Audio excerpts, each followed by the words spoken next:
Bonjour à tous.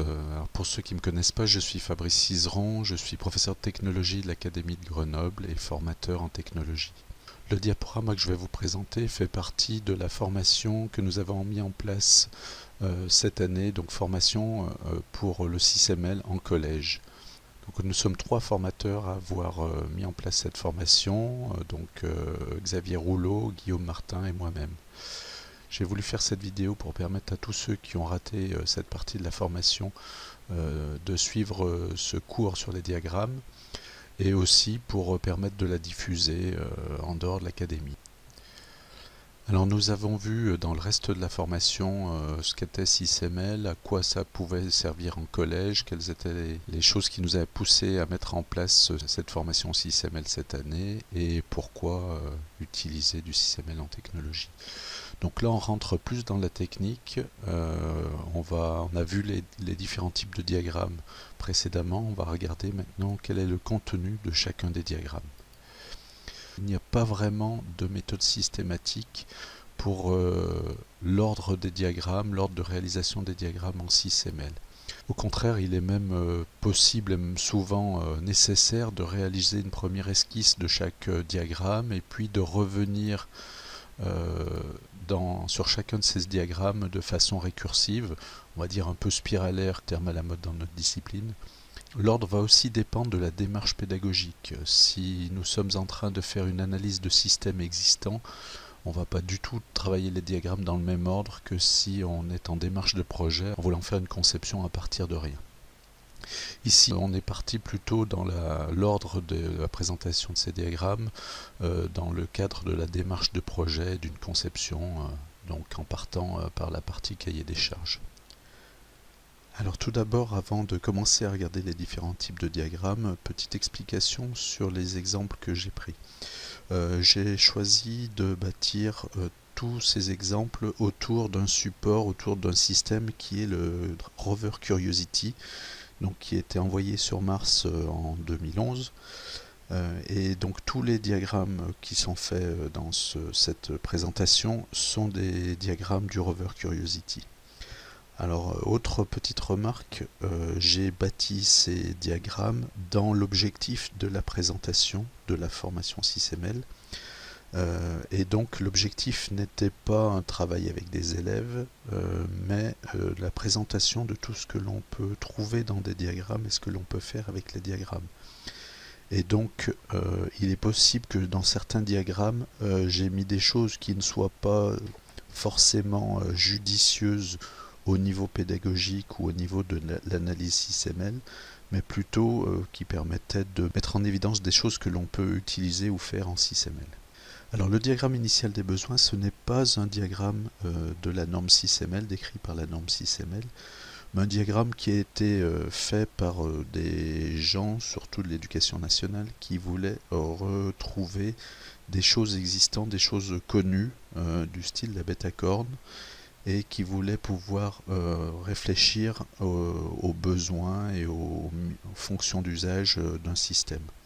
Donc l'objectif de ce diagramme, c'est de partir d'un constat d'un problème à résoudre, ensuite d'identifier le besoin qui va correspondre, la fonction d'usage, la mission du système qui va répondre à ce besoin, et enfin de déterminer quel système va pouvoir satisfaire cette mission. Donc ici dans le cas de Curiosity, le problème à résoudre pourrait être les scientifiques ne savent pas s'il y a eu de la vie sur Mars. Le besoin, donc comme on ne peut pas envoyer d'hommes sur Mars et que les sondes spatiales ne sont pas suffisantes pour résoudre ce problème, on a besoin d'un robot, d'un rover.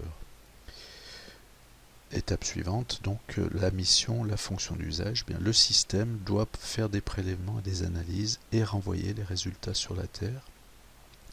Et pour ça donc, on va développer, mettre en place un système qui va être le rover Curiosity. Alors ce diagramme, c'est pas forcément le plus simple à faire parce qu'il comporte des éléments différents de SysML. Il va comporter ici au niveau du besoin et de la fonction d'usage, ce sont des exigences. Donc on va trouver dans la partie exigence d'un logiciel de SysML comme Visual Paradigm par exemple. Le système ici, c'est un bloc, donc on peut trouver cet élément dans les blocs, diagramme définition des blocs, ou dans la partie bloc donc d'un logiciel de SysML. Le problème à résoudre, c'est simplement une note, donc une case de texte. Voilà. Donc on rassemble ça dans un diagramme de type exigence. Alors le diagramme de contexte, là encore ce n'est pas un diagramme de la norme SysML, mais on peut le bâtir à partir d'un diagramme de bloc. Alors ce n'est pas un diagramme de la norme SysML parce que là encore il a été créé par des gens qui voulaient retrouver des choses existantes par le passé, notamment du diagramme des interacteurs, le diagramme pieuvre. Il permet de définir le contexte du système. Le contexte, on va dire les interacteurs, les acteurs externes qui agissent sur le système ou qui interagissent avec le système. Donc il recense les interacteurs humains ou non humains externes au système. Il faut bien faire attention, les éléments internes, moteurs par exemple, ou ici dans notre exemple ici, le générateur nucléaire interne, la source d'énergie, ça ne doit pas apparaître dans cet exemple-là. Si on avait étudié le prédécesseur de Curiosity, le rover Opportunity par exemple, lui il utilise comme source d'énergie le soleil et il possède des panneaux solaires. Donc ici on n'aurait pas mis bien sûr les panneaux solaires qui sont internes, mais le soleil qui est l'élément extérieur qui va apporter l'énergie. C'est une erreur classique que font les élèves en faisant apparaître dans les éléments extérieurs certains éléments internes. Alors comme je vous ai dit que ce diagramme n'est pas décrit par la norme SysML, eh bien il en existe plusieurs interprétations. Il y a en gros deux écoles dans la création de ce diagramme de contexte. La première qui me semble, enfin qui est celle que j'utilise moi et qui me semble la plus intéressante, c'est ce que je viens de vous mettre là. Seuls les éléments extérieurs ayant une interaction réelle avec le système doivent apparaître. Une interaction, c'est-à-dire un échange d'informations, un échange d'énergie ou un échange de matière avec le système. Pour être sûr pour vérifier si un élément a bien une interaction, eh bien c'est qu'il peut être présent dans un scénario ou dans une séquence de ce système. Si on ne peut pas bâtir de scénario avec cet interacteur, c'est qu'il n'a pas sa place dans ce diagramme de contexte, enfin dans cette approche-là du diagramme de contexte. Ça veut dire que l'on ne va pas mettre ici des choses comme qu'on avait l'habitude de mettre dans les diagrammes pieuvres, comme le contexte économique, comme le prix, comme l'écologie, etc. Des choses qui vont amener des contraintes mais qui n'ont pas d'interaction. Et donc les éléments extérieurs contraignants apparaîtront dans le diagramme d'exigence. On va les trouver, ces éléments, plutôt dans le diagramme d'exigence. Alors pour bâtir ce diagramme de contexte, eh bien, on met le système au centre.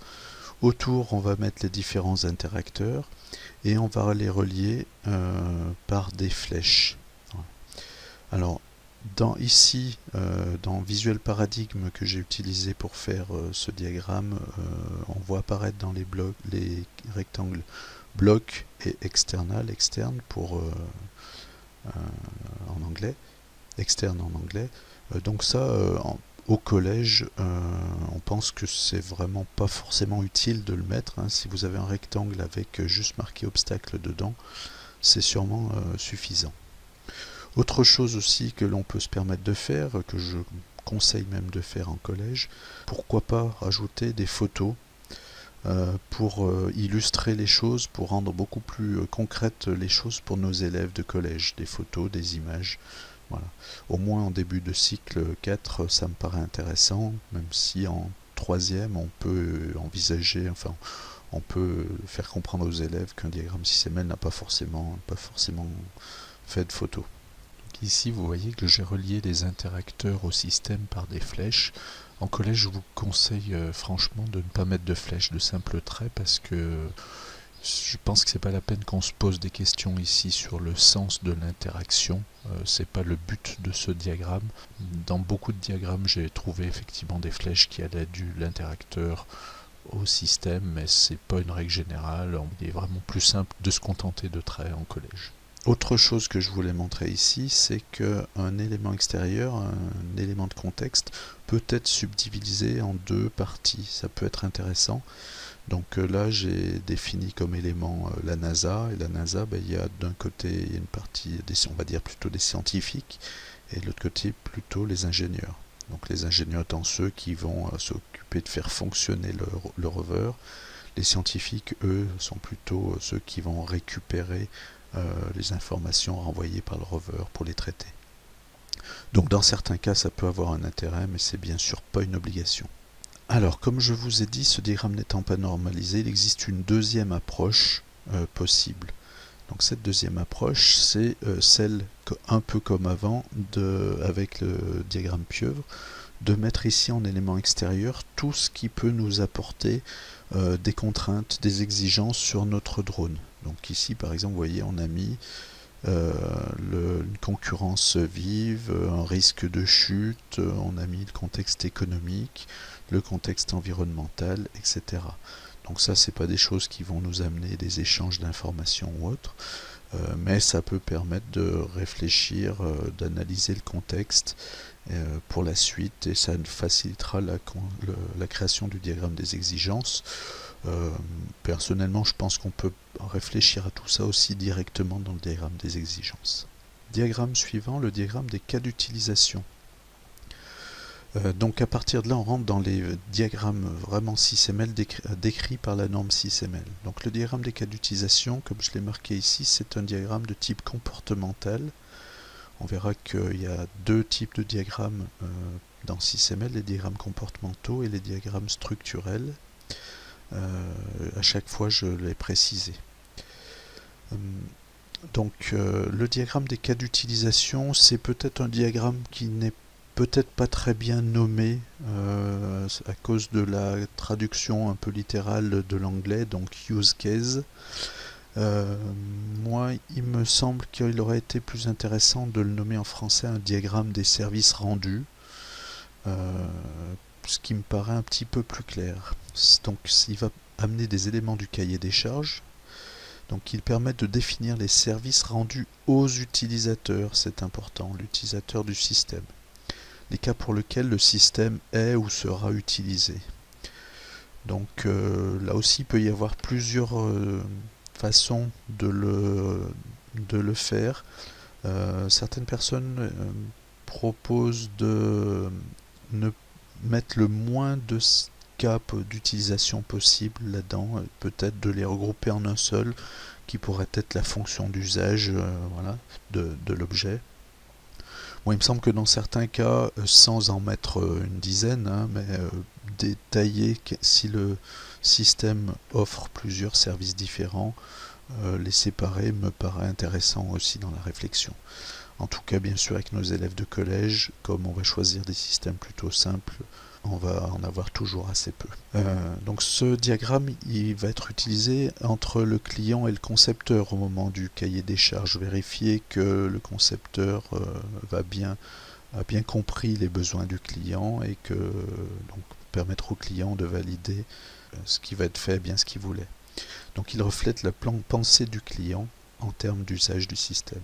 Les cas d'utilisation, on les retrouve, donc ce sont les cas d'utilisation qu'on a définis dans notre diagramme de contexte.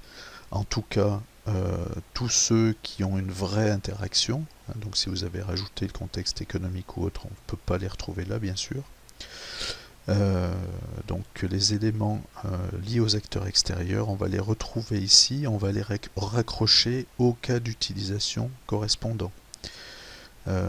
Donc pour Curiosity, j'ai défini se déplacer au lieu souhaité. J'aurais peut-être pu mettre ça aurait été peut-être plus un service rendu explorer, se déplacer pour explorer. Euh, donc ici, bien, on va prendre appui sur le sol. Curiosity va prendre appui sur le sol. Il va être confronté à des obstacles qui peuvent être également du vide. Donc ce sont les éléments extérieurs qui correspondent à ce service rendu.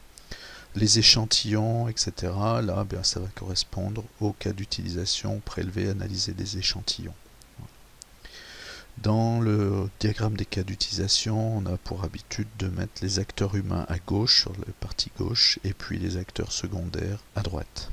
En autour des cas d'utilisation, eh bien, on met un rectangle qui définit bien la frontière du système par rapport aux éléments extérieurs.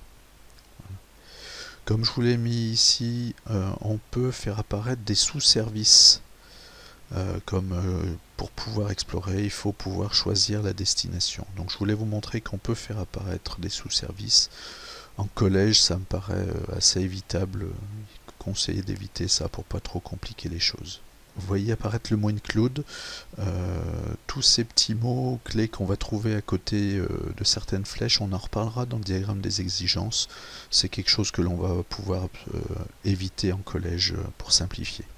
Et donc les services rendus ici vont ensuite générer des exigences fonctionnelles que l'on va retrouver dans notre diagramme d'exigence un peu plus loin. Le diagramme de séquence maintenant, donc là aussi c'est un diagramme comportemental. Le diagramme de séquence va décrire des scénarios d'interaction lors de l'utilisation du système. Ça fait partie là encore du cahier des charges du système. Alors, donc, pour chaque cas d'utilisation, on devrait pouvoir bâtir au moins un diagramme des séquences. Sinon, on n'est pas capable de bâtir un diagramme de séquence, c'est que ce n'est pas un vrai cas d'utilisation. Donc, dans le diagramme de séquence, on va répondre au comment on interagit avec le système. Mais pas attention, on ne va pas se rentrer dans le fonctionnement du système. Donc, comment le système va traiter ces interactions, on verra ça peut-être dans un diagramme d'activité un peu plus loin. Alors pour ce diagramme de séquence, on va mettre en haut le système. À gauche du système, on va mettre le ou les utilisateurs concernés. Et puis sur la droite, on peut mettre les éléments externes qui peuvent être concernés par ce scénario. On n'est pas forcément obligé de mettre tous les blocs externes. On peut simplifier, faire des diagrammes de séquence partiels. En dessous de chacun de ces éléments, on va avoir ce qu'on appelle la ligne de temps. Ici, qui a un aspect chronologique. Plus on descend, plus le temps se déroule. Il n'y a pas par contre d'élément de mesure du temps. On ne peut pas dire qu'entre une flèche et une autre, il s'est passé tant de millisecondes ou tant de secondes. Ce diagramme n'est pas fait pour ça. Voilà. Alors ici, on voit par exemple dans l'utilisation du rover Curiosity, on va avoir les ingénieurs qui vont envoyer une consigne de déplacement. Et le rover Curiosity peut renvoyer un accusé de réception. Alors comme vous le voyez, normalement dans la norme on met en flèche pleine une flèche qui traduit un envoi de message et en pointillé la réponse à ce message. En collège on peut tout à fait simplifier et mettre des flèches identiques partout, je pense que personne ne vous en voudra. Je vous ai mis aussi là un exemple de message interne. Donc j'ai mis prise en compte de l'obstacle par Curiosity pour vous montrer qu'on peut faire apparaître des messages internes dans ce diagramme. On va passer ensuite au diagramme des exigences. Alors celui-ci c'est peut-être le plus complexe et le plus riche des diagrammes SysML. Je n'ai pas écrit en haut s'il était comportemental ou structurel parce qu'en fait il est les deux. Il va intervenir à la fois, c'est un diagramme transversal. Il va intervenir à la fois dans le structurel et dans le comportemental. Je vous ai mis sur la page d'après un exemple de diagramme d'exigence. Là, une première page un petit peu lourde avec des informations générales sur le diagramme d'exigence. Donc le diagramme des exigences va découler des services rendus, des cas d'utilisation et des différents éléments de contexte liés au système qui vont générer des exigences que l'on va retrouver dans ce diagramme.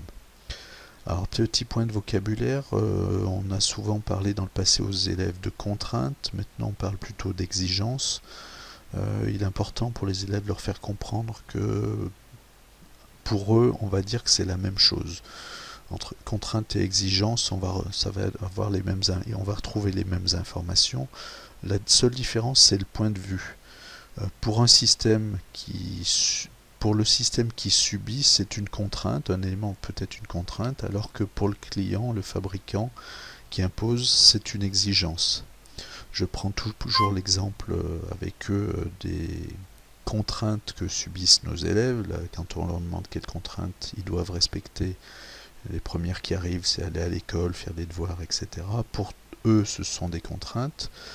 Pour leurs parents, pour l'éducation, les professeurs, ce sont des exigences. Donc c'est la même chose, mais d'un point de vue différent. Les exigences aussi, il faut toujours penser à faire écrire aux élèves, le système doit permettre de faire telle chose, doit résister, etc. Je pense qu'il est important de bien leur faire rédiger correctement une exigence. Et qui comprennent bien que l'exigence, elle porte sur le système. Plus tard, pour des diagrammes d'exigence un peu complexes, pour éviter la répétition et pour simplifier un peu, on peut imaginer de supprimer le système doit et commencer l'exigence par un verbe à l'infinitif. Mais je pense qu'il faut le faire ça qu'une fois qu'ils ont bien compris ce que c'est qu'une exigence et comment la formuler. Alors le diagramme des exigences, il va cartographier ces exigences, les classifier. C'est une sorte de carte mentale avec de plus en plus de précision dans la nature des relations. Alors voilà un diagramme d'exigence. Alors il y a beaucoup de choses, mais on va voir qu'on va pouvoir simplifier et éclaircir certaines choses. Et là c'est un diagramme des exigences qui est très partiel, il n'y a vraiment pas tout.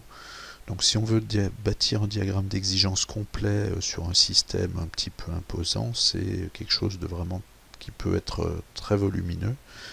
Et c'est pour ça que ce diagramme, on peut aussi le faire par morceaux. On va retrouver le nom de l'exigence, on va retrouver en dessous le critère, la description textuelle de l'exigence.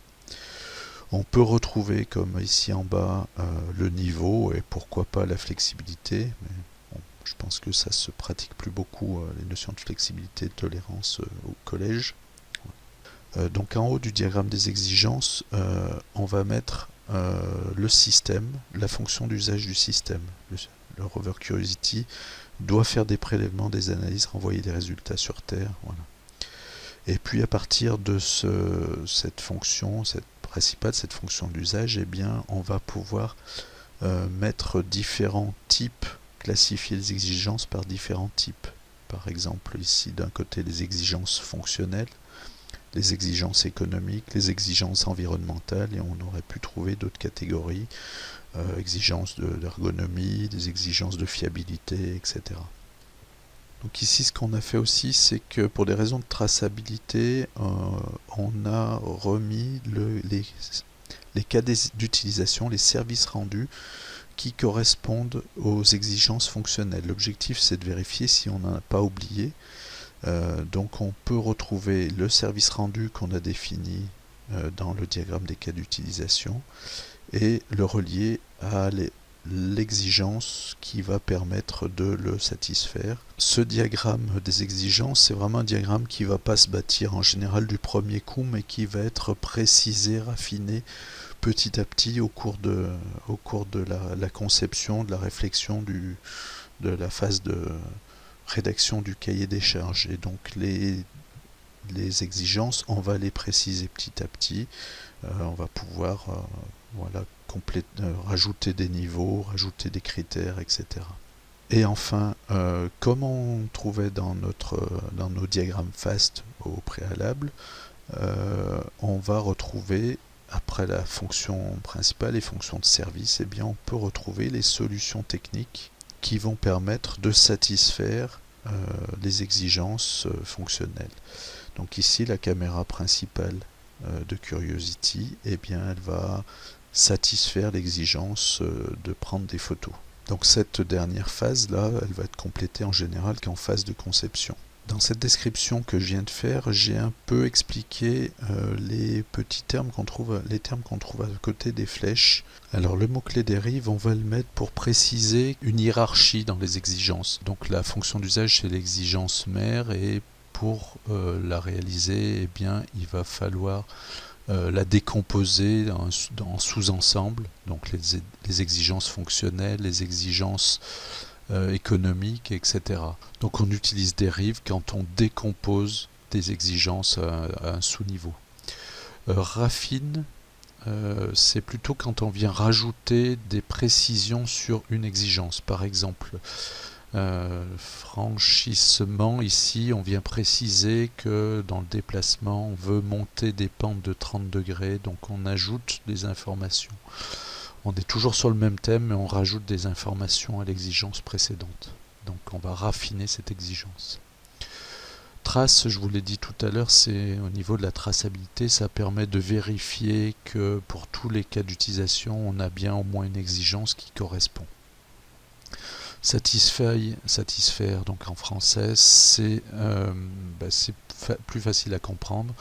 Là, on est au niveau, c'est le passage de la solution technique qui vient satisfaire une exigence. La caméra principale permet de prendre les photos, donc satisfait l'exigence. Alors bien sûr, comme je l'ai mis, les petits mots là, tous ces textes de flèches en collège, il faut absolument s'en passer, hein, il ne faut surtout pas s'embêter avec ça avec nos élèves. Alors ce diagramme des exigences, au moins partiel, hein, c'est le cœur de notre cahier des charges. C'est le diagramme des exigences accompagné éventuellement des diagrammes de séquences et diagrammes de contexte et diagrammes des cas d'utilisation qui vont constituer le cahier des charges de notre produit. Alors le diagramme d'exigence, il n'a pas besoin d'être complet.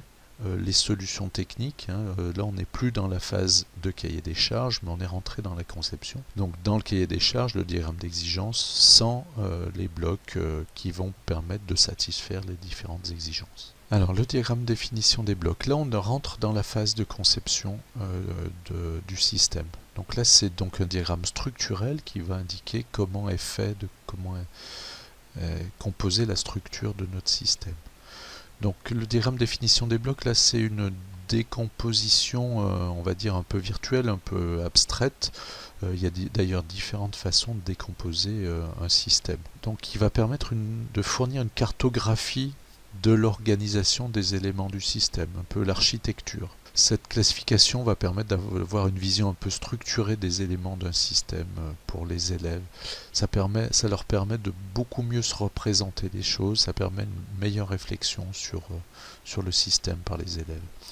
Il a aussi un gros intérêt pour définir le vocabulaire, les noms des différentes parties du système. Les élèves, souvent, ils ont des soucis parce qu'on utilise souvent plusieurs mots différents pour parler de la même chose. Si je prends l'exemple de l'aspirateur robot, parfois il m'est arrivé de parler aux élèves du dessous des capteurs de vide qui permettent de détecter le vide.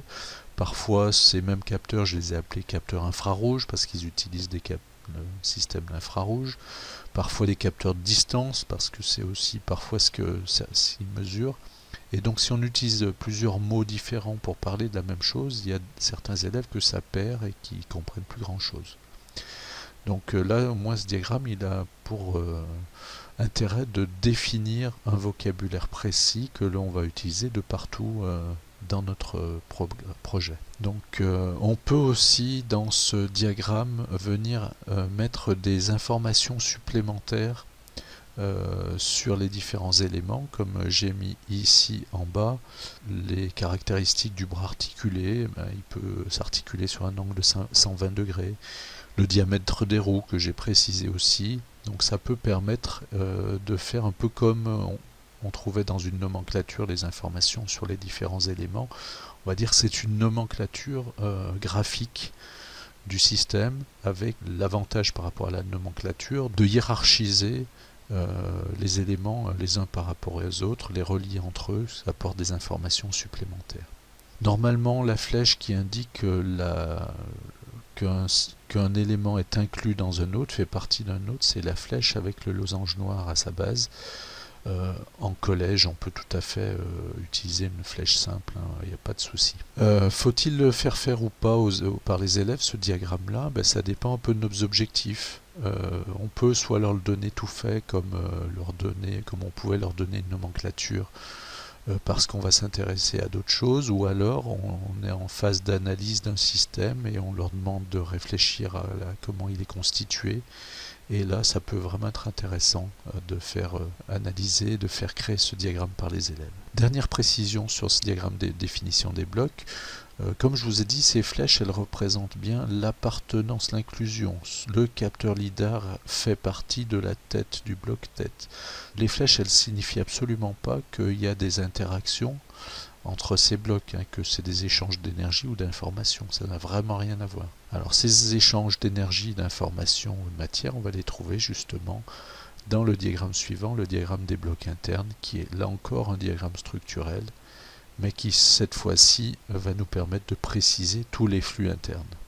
Donc il va définir et représenter les flux, alors tous les flux d'énergie, les flux d'information, les flux de matière, ce que ne faisaient pas nos chaînes d'énergie et chaînes d'information, entre les différents blocs internes et aussi par rapport aux blocs externes. Alors son intérêt, c'est d'être beaucoup plus souple que les chaînes d'énergie et d'information qu'on utilise jusque-là, et donc de permettre d'être beaucoup plus proche de la réalité.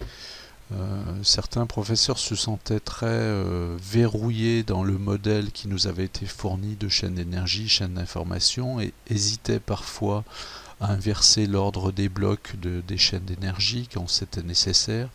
Parfois, on hésitait à supprimer certains blocs inutiles ou alors les dédoubler. On peut tout à fait avoir deux étapes de conversion dans une chaîne d'énergie. Et donc ici, on va se retrouver, on va avoir quelque chose de beaucoup plus souple. Ça va nous permettre aussi de montrer, par exemple, que les blocs de la chaîne d'information ont besoin aussi d'énergie, ce que l'on ne faisait pas apparaître auparavant en général. Donc ce diagramme il permet d'expliquer, de comprendre ou d'imaginer de façon beaucoup plus détaillée le fonctionnement du système. Donc de quoi il est constitué? Bien des différents blocs qu'on a définis dans le diagramme de définition des blocs. On va normalement pas avoir besoin d'en rajouter. Alors les blocs qu'on va retrouver, c'est les blocs de bas niveau, pas les ensembles qui les contiennent, puisqu'on est vraiment au niveau le plus bas ici. Ensuite, on va retrouver, alors normalement, des petits carrés avec des flèches au niveau de chacun des blocs ça s'appelle, donc ça, ce sont les ports qui vont montrer les entrées et les sorties de chacun des blocs. Donc, ils peuvent être entrants, sortants ou bidirectionnels. On va trouver des connecteurs entre chaque bloc. Donc un trait qui montre qu'il y a une liaison, et on va trouver l'orientation, les flèches de flux qui vont nous indiquer dans quel sens les flux se déplacent. On peut venir rajouter dessus, ce qui est très intéressant avec les élèves, l'indication de la nature du flux. Donc là on va avoir une information lumineuse qui va ensuite devenir une information électrique, etc. et qui, en direction de la NASA, vont se transformer en ondes radio, par exemple. C'est un des diagrammes les plus pénibles à faire dans les logiciels de SysML comme Visual Paradigm. Bien sûr, si on utilise des logiciels beaucoup plus simples ou tout simplement de dessin, on va pouvoir le simplifier. Les ports, ça ne me paraît pas forcément une obligation de les mettre, on va pouvoir les enlever, donc simplement des rectangles pour les différents éléments internes et des flèches pour les relier. Mais je vous rappelle que les notions de chaîne d'énergie et chaîne d'information sont toujours au programme, sont écrits en toutes lettres dans les programmes de technologie, et donc il est nécessaire de les traiter, et donc on ne les abandonne pas complètement. En fait, la chaîne d'énergie, chaîne d'information, c'est un mélange d'informations structurelles et comportementales. On a les blocs, les différents constituants de notre système, donc ça on est dans le structurel, et puis on a leurs fonctions qui vont en face, donc là on est au niveau du comportemental. Et donc ce que l'on peut faire, c'est qu'il suffit de rajouter avec du texte par-dessus le diagramme des blocs internes, les fonctions de chaque bloc, et si on veut retrouver l'organisation habituelle de nos chaînes d'énergie, chaînes d'information, il suffit d'avoir organisé de façon un peu linéaire les différents blocs comme on le faisait avant. Donc si on a gardé l'organisation des blocs comme dans nos chaînes habituelles, il est assez facile de passer de l'un à l'autre. Voilà. On peut rajouter des informations comme on les trouvait avant, le vocabulaire sur les consignes ou informations entre l'utilisateur et puis le système, les ordres internes entre la partie traitée et la partie distribuée, etc. Ce qui va manquer par rapport aux chaînes d'énergie habituelles, c'était l'action produite au bout. On peut pourquoi pas la rajouter, je ne suis pas sûr que ça soit utile, mais on peut rajouter la fonction d'usage qu'on a récupérée des diagrammes précédents et puis indiquer donc c'est l'action fournie par le système. Le diagramme d'activité pour terminer, donc là on est encore dans le comportemental. Donc ce diagramme d'activité il va servir à définir comment se comporte le système dans un état donné. Alors on a choisi sur l'Académie de Grenoble de ne pas traiter le diagramme d'état au collège parce que nous les systèmes qu'on utilise sont en général assez simples avec des nombres d'états très limités et donc on peut se permettre de se contenter du diagramme d'activité pour définir son comportement pour les aspects programmation.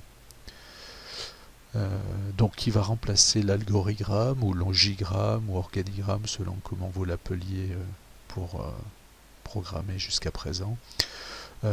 Il ressemble beaucoup à l'algorigramme, hein. C'est pas très difficile de le comprendre. Un élève qui avait vu des organigrammes classiques arrive assez bien à lire un diagramme d'activité.